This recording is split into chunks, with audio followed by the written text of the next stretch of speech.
Hello students. So today we are going to discuss about UGC NET examination, that is your UGC NET in history examination. So हमें इसमें ये देखना है कि what are the different domains which we have to cover, what are the different areas which are important for your examination, and apart from that what are the approaches which we are going to follow while covering your syllabus. ठीक है, कुछ चीज़ें हैं जिसका हमें ध्यान रखना है कि किस तरीके से क्वेश्चंस को ठीक किया जाएगा, कैसे एरियाज हैं जहाँ से क्वेश्चंस आ रहे हैं, what are the important sources which the examinations are following. पुराने सोर्सेज जैसे कि एंशिएंट में हम देखें, मिडिवल में देखें, मॉडर्न में, वो अब कम कंसीडर की जा रही हैं. ठीक है, नई सोर्सेज हैं जहाँ से क्वेश्चंस बन रहे हैं. प्लस सोर्सेज से भी इम्पोर्टेंट है कि हम एक स्मार्ट स्टडी करें, उन एरियाज पे ज़्यादा फोकस करें जिनसे क्वेश्चन बार बार पूछ रहा है एग्जाम में. ठीक है, तो वैसे ही कुछ अप्रोचेज हैं जो आज हम डिस्कस करेंगे. तो first we have to discuss about pattern of the examination. Those who are not aware about the pattern कि कैसा एग्जाम होता है, एक बार उनके लिए एक इंट्रो दे देते हैं short. UGC consist of two areas. One is your paper 1 and another is your paper 2. Paper 1 consist of 50 questions from 10 different units carrying 2 marks each. So your overall weightage of paper 1 will be 100 marks. Clear? In your paper 2 there will be 100 questions carrying 2 marks each.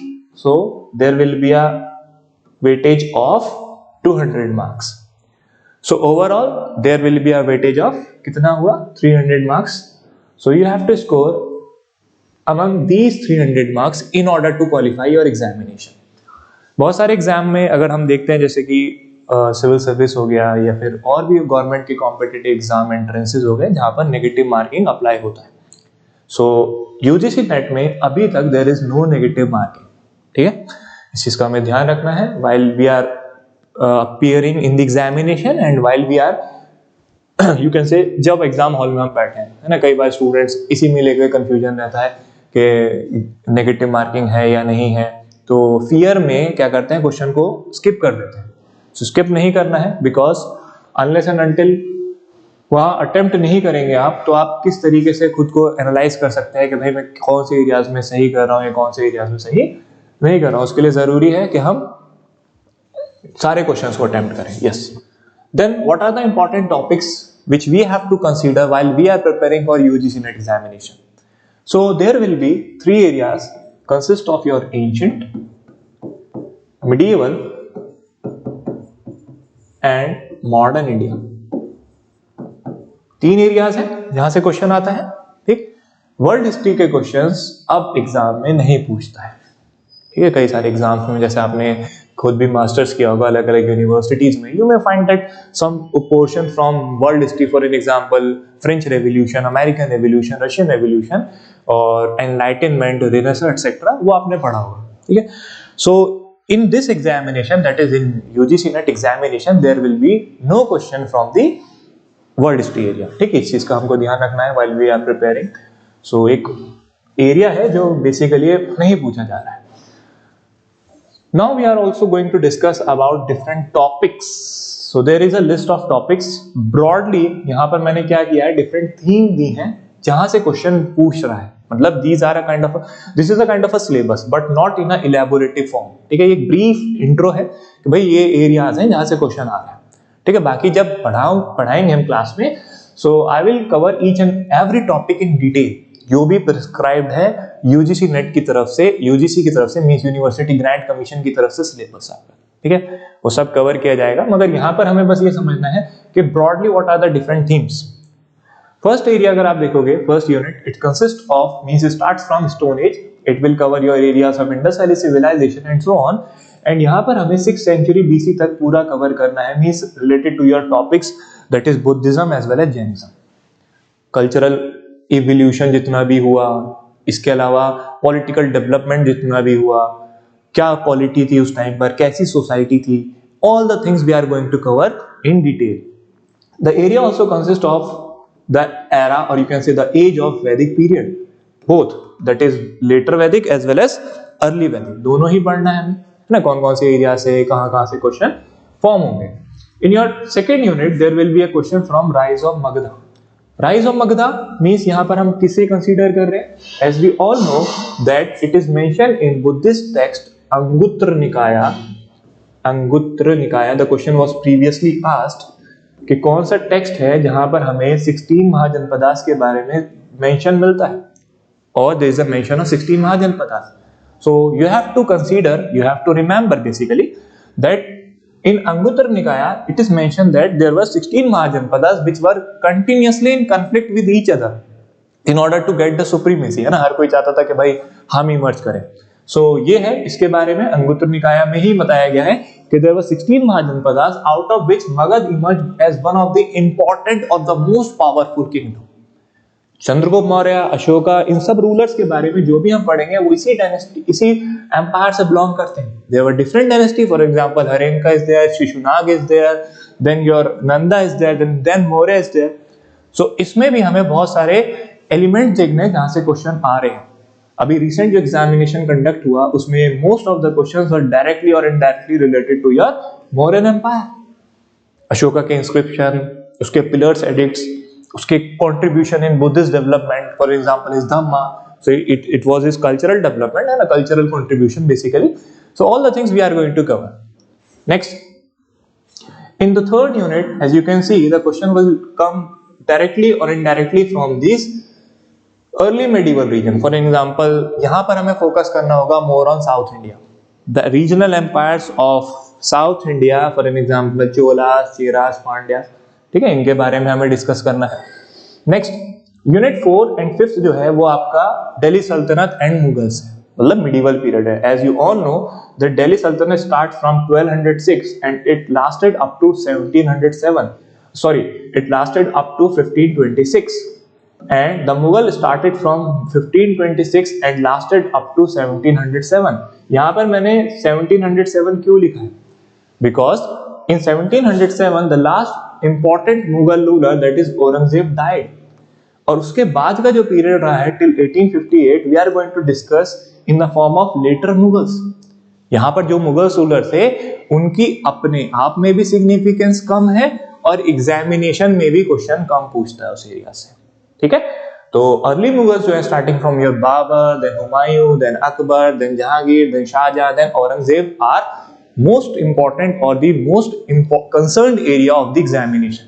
बहुत scope है, कई सारी चीजें यहाँ पर हम cultural भी पढ़ेंगे, देन आपके सोशल भी पढ़ेंगे, कंट्रीब्यूशन पॉलिटिकल भी पढ़ेंगे, जहां से क्वेश्चन पूछता है, ठीक है।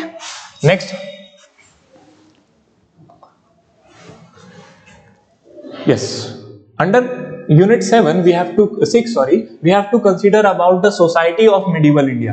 अब सोसाइटी के डिफरेंट कंपोनेंट्स होते हैं। फॉर एग्जांपल सोशल कंडीशन कैसी थी उस टाइम की, रिलीजियस कंडीशन कैसी थी, even we are also going to discuss about culture, we are also going to discuss about the literary development, languages का डेवलपमेंट किस तरीके से हुआ, भक्ति सूफी मूवमेंट के बारे में हमें डिटेल में पढ़ना है, और इसके साथ साथ हमें डिफरेंट कंपोनेंट्स और different section of the society, for an example women is there, then the most important aspect that is education is there, we have to discuss in this particular unit, ठीक है। किस तरीके से था, for example question पूछता है कि अकबर ने किस तरीके से कंट्रीब्यूट किया था एजुकेशन के लिए। So there will be a kind of a question which will be conceptual as well as factual in nature. वो मैं भी आपको एग्जांपल के फॉर्म में भी दिखाऊंगा कैसे क्वेश्चन पूछता है। In unit 7 we have to discuss about the arrival of Europeans, as we all know that the first European who arrived in India were Portuguese। 1498 में वास्को द गामा, है ना, 1498 में ही arrived in at the port of Calicut. The ruler was Zamorin, welcomed him, है ना। बाद में हम क्या देखेंगे, through different policies like blue water policies, like their expansion, like imperialism, supremacy से थ्रू उन्होंने क्या किया, the Portuguese started interfering in the political affairs of the Indian states. Example के फॉर्म में अगर हम देखें तो उन्होंने अपने गवर्नर्स को भेजना शुरू किया in the form of Alfonso de Albuquerque, उससे पहले अल्मीडा थे, Almeida was the first Portuguese governor in India, then Nuno da Cunha. तो there were different aspect that we have to cover, their political role, their cultural role, how the Portuguese contributed in the cultural transformation of India during that time, है ना, उस time क्या उन्होंने changes करे थे। So all the things we have to cover in detail. Unit 8 और 9 जो है वो भी पूरा मॉडर्न इंडिया है आपका, है ना। यहाँ पर हमें एक्सपेंशन के बारे में पढ़ना है और इकोनॉमी के बारे में पढ़ना है, ठीक। As we all know that the British adopted such kind of economic policy which were favorable for themselves, उनके लिए फायदेमंद था, इंडिया को नुकसान हो रहा था इसमें, है ना।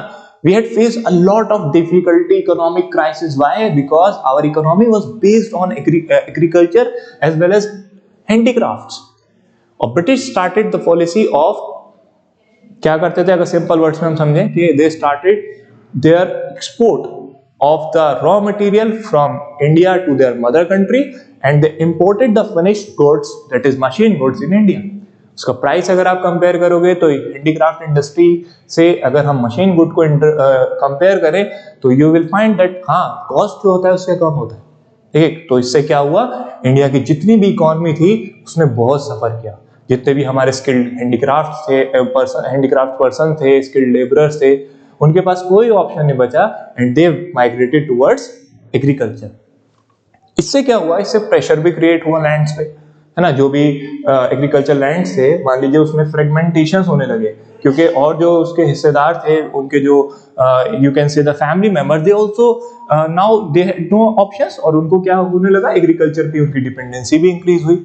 So it ultimately created a pressure on the lands, ठीक है। So these all things we are going to cover in this particular units. उसी को ही फिर दादा भाई नरोजी ने अपनी बड़ी famous book poverty and British rule in India में क्रिटिसाइज किया in the form of theory of drain of wealth, isn't it? Yes. So in unit 8 we have covered. Then unit 9 we have to start from formation of Indian National Congress, the important session of Indian National Congress. What are the important leaders, means moderates or extremists, जिनका क्या contribution है, किस form में है, each and everything we are going to discuss. And till 1947 means Indian independence we have to cover in a chronological manner. यहाँ पर हम 1915 में गांधी जी का अराइवल से लेकर के उनके important movement starting from your Champaran, then Ahmedabad, then Kheda and then anti Rowlatt Satyagraha in 1919 which was the first all India movement of Gandhi ji in India, ठीक है। उससे पहले के जितने भी मूवमेंट्स गांधी जी के थे मीन चंपारण, अहमदाबाद, खेड़ा, दे वर रीजनल इन आउटलुक। वहां पर कहीं पर पीजेंट्स की समस्या थी, कहीं पर आप बोल सकते हैं यस अहमदाबाद मिल स्ट्राइक में the mill workers were protesting against their employers. So all these things were related to your regional aspect, but the first important area और the first important movement in which Gandhi ji had witnessed the participation of the all the section of the society, you can say the masses, was anti Rowlatt Satyagraha, ठीक है। अब क्या है वो, किस तरीके से है, all the things we are going to discuss. Apart from that मैं कैसे पढ़ाऊंगा वो मैं आपको बताता हूँ कि हर एक यूनिट के बाद I am going to provide you list of MCQs. Because क्या है, देखिए हिस्ट्री जरूरी नहीं है हिस्ट्री में आप हर चीज रट के ही याद करें, ठीक है। The syllabus is very vast, so if we are going to consider all the things in a ratification manner, कि अगर हाँ मुझे याद करना है, लिस्ट बना के याद करूंगा, so it will create a lot of difficulty for you. वो आसान तरीका नहीं है। We have to analyse the things, we have to visualise the things. As कोई भी चीज, जैसे मान लीजिए हम मूवी देखने जाते हैं ना, तो हम उसको लॉन्ग टाइम तक याद रख पाते हैं, डायलॉग्स हो गए, क्यों, बिकॉज और जो हमारा माइंड है उसकी टेंडेंसी है कि हम जो चीज देखते हैं वो ज्यादा समय तक हम याद रख पाते हैं ना। So we have to consider all these things in our sections also, that is in history also. तो उस तरीके से भी, और we have to also develop our objectivity. Objectivity means कई बार क्या होता है, कई क्वेश्चंस भले ही हम उनको डिटेल में नहीं पढ़ते हैं, नहीं जानते हैं, पर अगर हमने उस टाइप का कोई एमसीक्यू पहले सॉल्व किया है, वी कैन एनालाइज, अच्छा ये एरिया इंपॉर्टेंट है, एग्जाम में ऐसे क्वेश्चन आएगा तो मैं ऐसे टिक कर दूंगा, ठीक है। तो वो भी हम कवर करेंगे in your classes, types of question, ठीक है। Don't worry about all this, we are going to cover in very detail जो भी चीजें रहेंगी। Next in unit 10 we are going to cover the historical research area, ठीक है। What is historical research? Historiography, as you all know that there are different sections, there are different purpose, there are different you can say methods of history writing. So some are related to your subaltern, some are related to your nationalist, कहीं कहीं colonialist भी हैं, उनका भी role है, कहीं कहीं Marxist historians हैं, उनका भी रोल है। तो हमें सबके बारे में जानना है कि भाई किसने किस तरीके से हिस्ट्री को लिखा है, किस तरीके से एक्सप्लेन किया है। And apart from that, we are also going to discuss their contribution in the form of their major books. Books and author से क्वेश्चन आप देखोगे बहुत आते हैं, ठीक है। तो हम कैसे करते हैं, मान लीजिए हम कोई भी टॉपिक पढ़ाएंगे, तो उसी के बाद ही जैसे टॉपिक खत्म होगा I am going to provide you the book कि भाई देखो ये इंपॉर्टेंट एरिया है, ये इंपॉर्टेंट बुक है, जहां से ये क्वेश्चन बने हैं, जहां से ये एरियाज को पढ़ा है, तो हम साथ साथ करेंगे। ठीक है, इवन मैं आपको दिखाऊंगा अभी कुछ सैंपल्स अभी, सो दैट आपको चीजें और अच्छे से क्लियर होंगी। चलिए देखते हैं। सो हाउ टू अप्रोच, सी कुछ एग्जांपल्स की फॉर्म में देखते हैं, है ना। फर्स्ट क्वेश्चन क्या कह रहा है, यहां पर हमें क्वेश्चन बताया गया है it is related to your historiography, तो हमें ये देखना है कि भाई what are the different authors and their important books. So in this area student face a lot of difficulty. Why? Because there is no concise list of these individual books जहां से आप सीधा बुक्स के बारे में पढ़ सकें। ठीक, अब ऐसा तो है नहीं कि लिस्ट बनाएंगे याद करेंगे, there is no method of learning all these things, है ना। so, सबसे अच्छा तरीका ये होता है कि मान लीजिए हमने कोई भी टॉपिक पढ़ा, for an example if we are discussing about Akbar, जब मुगल्स हम पढ़ाएंगे तो उसमें अकबर के बारे में डिटेल में पढ़ेंगे। जैसे ही टॉपिक खत्म होगा I am going to provide you different historiography के भाई देखो एग्जाम में क्वेश्चन अगर पूछेगा तो इन बुक्स को विजुअलाइज कर लो। The intention of the examiner is to consider that whether you have read this book और not. It is humanly not possible for a student of masters that वो सारी किताबें पढ़ के जाए, है ना। तो यहां पर हमें इस टाइटल्स को ध्यान से देखना है। कंसीडर कीजिए कि ये बुक आपके पास ऑलरेडी है, ठीक है, हार्ड कवर की फॉर्म में देख लीजिए, कोई ऐसा इशू नहीं है। और इसको ये सोचिए कि ये बुक जो है वो मैं ऑलरेडी पढ़ चुका हूँ, ये पढ़ चुकी हूँ। एग्जाम में क्वेश्चन अगर आएगा तो मुझे ध्यान रखना है कि the agrarian system of Muslim India which informs about the agriculture of Muslims of medieval time of Mughals etcetera during the time was written by W.H. Moreland. Simple. Same W.H. Moreland also written another book which is named as India at the Death of Akbar. Clear? So ऐसी जो भी किताबें होंगी, जो भी historiography होगी, हम उसको देखेंगे, समझेंगे। और जो सबसे लास्ट और सबसे इंपॉर्टेंट तरीका है वो ये है कि हर एक टॉपिक को पढ़ने के बाद I am going to provide you list of MCQ based on these historiography only. ठीक है, कि अगर मान लो ये बुक है तो ये किसने लिखी है, तो there will be 4 options and you have to eliminate. तो वो ऑलरेडी सब है रेडी, बस आपको उसमें से क्या करना है, you have two point out अच्छा ये नहीं है, ये नहीं है। सो this is a kind of a method. Elimination method will also work, है ना, वो भी देखेंगे कैसे काम करता है वो, कि किसके थ्रू हम। Same in the case of other books, on example Akbar the great Mughal, it was written by Ira Mukhoty. Then another book that is beyond nationalist frame, it was written by Sumit sir. Now let us consider some another examples with questions. जैसे मान लीजिए एक question है, अब मैं आपको एक form बता रहा हूँ क्वेश्चन की, ठीक है। एंशिएंट इंडिया का एक टॉपिक लेंगे, फिर आगे की क्लासेस में मैं और भी चीजें बताऊंगा related to your medieval then modern. यहाँ पर क्या है, यहाँ पर क्वेश्चन जो है 2 टाइप्स के पूछेगा। इवन ये पूरे में ही अप्लाई होता है, पूरे हिस्ट्री में, ठीक, और हर एग्जाम में। I am not discussing about the UGC NET in general, I am also discussing about civil service examination. Prelims में जो एरिया हिस्ट्री एंड कल्चर के क्वेश्चन आते हैं वो भी सब आपके कवर होंगे। And then civil service of different states, for example Uttar Pradesh का है, ठीक है, हरियाणा का होता है, बिहार का होता है, that is BPSC। And the all the examination which has been conducted by UPSC in different domain, for example CDS is there, आपका NDA हो गया, इसके अलावा CAPF हो गया, ठीक है। जितने भी क्वेश्चंस हिस्ट्री और कल्चर के होंगे यू कैन इजीली सॉल्व। जो भी स्टूडेंट्स इस पर्टिकुलर फील्ड्स के भी हैं उनको भी ये हेल्प करेगा, क्योंकि हम सारी चीजों को कवर करेंगे, ठीक है। हम हिस्ट्री एज अ ये नहीं देख रहे हैं कि history as a subject which can help me in clearing this particular examination, ठीक है। I am going to teach you in such a way that you can clear any examination in which the question of history can be asked, ठीक है। कोई भी area हो, चाहे वो आपका UPSC हो या फिर और भी अदर यूनिवर्सिटी एंट्रेंसेस एग्जामिनेशंस होते हैं जैसे CUET एटसेट्रा हो गया, है ना, वो भी हम कवर कर रहे हैं। सो this is the thing. Yes, यहाँ पर मैं क्या बता रहा था, 2 तरीके के क्वेश्चन है, एक आपका फैक्चुअल नेचर का होता है और दूसरा आपका अप्लाइड या फिर एप्लीकेशन टाइप का होता है क्वेश्चन। यहाँ पर क्या है रिक्वायर्ड, दोनों में क्या डिफरेंसेस हैं एक बार समझते हैं। The first question is that it is direct question, the earliest evidence from transition from hunting and food gathering to animal domestication। So जब हम स्टोन एज पढ़ते हैं तो हम उसमें 3 एरियाज के बारे में पढ़ते हैं। One is your paleolithic, then mesolithic, then neolithic, ठीक। नियोलिथिक की क्या इंपॉर्टेंस है, इसको न्यू स्टोन एज बोलते हैं, और यहीं पर ही सीडेंट्री लाइफस्टाइल आया था सबसे पहली बार। सीडेंट्री मतलब यानी जो ह्यूमन बीइंग्स है, जो अर्ली मैन्स है, दे वर nomads, means they were wanderers, they used to travel from one place to another, their main occupation were hunting and gathering, यहाँ पर आके क्या हुआ, they started living in a particular area, कुछ area छोटे छोटे settlements बनाए एंड वहां पर उन्होंने रहना शुरू करा। उसके बाद डोमेस्टिकेशन ऑफ एनिमल्स हुआ, ठीक है, इवन पहले से भी था पर यहाँ थोड़ा कंप्लीट फॉर्म में हमने देखा। अपार्ट फ्रॉम दैट यहाँ पर हमें एक चीज और याद रखनी है कि एग्रीकल्चर के एविडेंस भी मिलते हैं। तो क्वेश्चन साइट के बारे में है कि इनमें से कौन सी साइट है जहां पर हमें एग्रीकल्चर के और डोमेस्टिकेशन के एविडेंस मिले हैं। Your answer will B Mehrgarh, ठीक है, वेयर मैं अब यू कैन देखो एक चीज और याद रखनी है, जब भी हम पढ़ेंगे कोई भी टॉपिक को हमें ये ध्यान रखना है कि the other 3 options also have some kind of significance, उनकी भी अपनी इंपॉर्टेंस है ना। तो सिर्फ हमें खाली ये फोकस नहीं करना है कि भाई अगर ये ऑप्शन है ये मेरा आंसर है तो 3 ऑप्शंस हैं वो मेरा आंसर नहीं, ठीक है। You may find that in your current examination जो भी आपका होने वाला है आगे, उसमें क्वेश्चन इससे पूछ लेगा, ठीक है, अंजीरा से पूछ लेगा, दम सादा सिकली गुल, इनकी क्या इंपॉर्टेंस है, तो हम इसको भी समझेंगे प्लस इसके भी बेस्ड एमसीक्यू प्रैक्टिस करेंगे कि भाई अगर क्वेश्चन इसमें से आ गया तो हाउ कैन आई टैकल, ठीक। तो इसका आंसर मेहरगढ़ है which lies in Sindh province of Pakistan.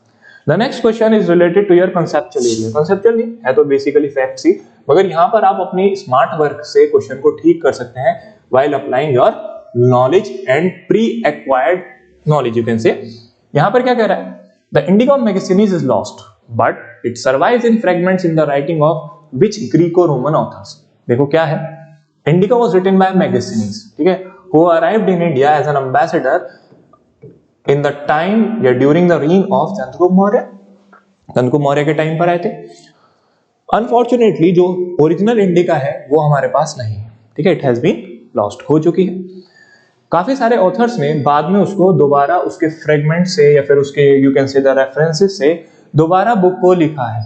तो क्वेश्चन यही पूछ रहा है कि इनमें से कौन से ग्रीको रोमन ऑथर्स हैं जिन्होंने बाद में इंडिका के रेफरेंसेस लेके उसको रीराइट करा है, ठीक है, यही पूछ रहा है क्वेश्चन। देखो क्या है यहाँ पर, whenever I am going to teach you this topic, I will explain in detail। देखो कि यहाँ पर जो ऑथर्स हैं इनमें कौन कौन से ऑथर्स हैं जिन्होंने इनका contribution in this particular era, in this particular domain जिसकी हम बात कर रहे हैं। तो मेजरली इसमें कौन कौन से हैं, इसमें प्लिनी है, स्ट्रैबो है, डिडोरस है and the fourth one is Arrian. Arrian exam में जो क्वेश्चन दिया था उसमें एरियन की जगह दूसरे पर्सन का नाम है, तो हमें क्या करना था, only we have to eliminate the first option, ठीक है। देखो मैंने ना ऑप्शन चेंज करे हैं और ना ही मैंने क्वेश्चन में कुछ ऑल्टर किया है, I have only copy pasted the entire previous year question of your examination. और देख in order to make you realise, देखो क्वेश्चन जो आता है उसमें एग्जामिनर खुद चाहता है कि हम क्वेश्चन को ठीक करें, ठीक है, तो इस चीज का हमें ध्यान रखना है। अब हमें क्या करना था, we have to eliminate only the first, okay, first will not be the answer, first will not be the answer, your answer will be third. The same thing applies in different examination, civil service में, ठीक है, civil service के और examination जिसमें मैंने बात करी same चीज उसमें अप्लाई होती है। If you are good in elimination you can attempt any type of question, ठीक है, और ये और सब्जेक्ट्स में भी होता है, पर अपना एरिया जो रहेगा यानी जो मैं कवर कराऊंगा it will be on history majorly, ठीक है, बाकी और एरियाज हैं उसमें डिफरेंट फैकल्टीज हैं। सो this is about your orientation of UGC net, और मैंने सिर्फ अभी एक सब्जेक्ट यानी एक एरिया पे बात करी है, दैट इज एंशिएंट इंडिया, ठीक है। अभी इसमें मिडिवल भी इसी तरीके से है, मॉडर्न भी है, which we are going to cover in detail in different sections और different classes. So this is about your examination, thank you.